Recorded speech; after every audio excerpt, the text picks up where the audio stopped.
Ayan, Ria Gallardo Vlog once again. Ayan, makikita niyo po talaga ang pila sa Diwata Paris Overload. Dito lang po yan sa Quezon City branch.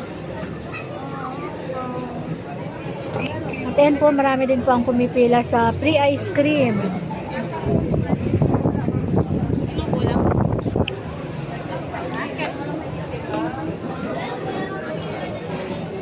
Ayan, napaka-comfortable dito guys kasi may lamisa.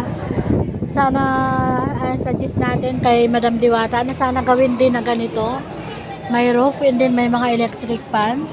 Kasi ito lang po talaga ang kulang doon sa Pasay na talaga namang pinipilahan din. Blockbuster everyday. Ayan.